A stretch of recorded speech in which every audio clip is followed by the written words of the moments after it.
ఆధునిక కాలంలో చూసుకుంటే హిందూ ధర్మానికి సేవ చేయడానికి, హిందూ ధర్మ పరిరక్షణకు కృషి చేస్తూ ఉన్నటువంటి ఎంతోమంది కనిపిస్తూ ఉన్నారండి.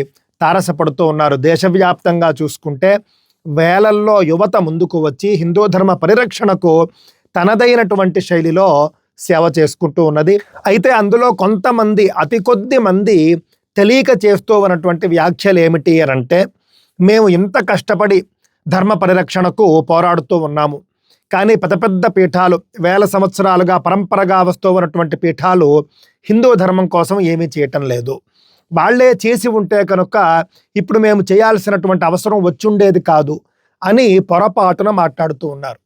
దృష్టిలో పెట్టుకోండి, మీ మాటలు తప్పు, మీ అభిప్రాయాలు తప్పు.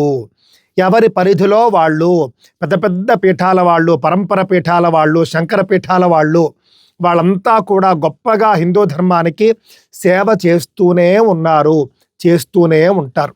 అన్ని విషయాలు మనకు బయటకు తెలియవు. కృష్ణ పరమాత్మ అవతరించినటువంటి 3000 సంవత్సరాల తరువాత శంకర భగవత్పాదులు అవతరించారు. శంకరాచార్యుల వారు ఎప్పుడూ కూడా కృష్ణ పరమాత్మను అనలేదు.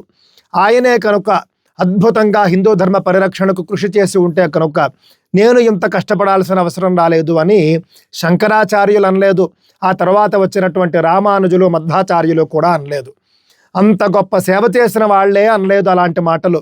మనకెందుకు చెప్పండి? మనం చేయాల్సినటువంటిది, మనం చేస్తూ ఉన్నటువంటిది మనం ముందుకు తీసుకెళ్తే చాలు. మన సేవ మనం చేద్దాం, ఫలానా వాళ్ళు చేయలేదు అని చెప్పేటటువంటి అర్హత, హక్కు, అధికారం మనకు లేదు. దృష్టిలో పెట్టుకోండి.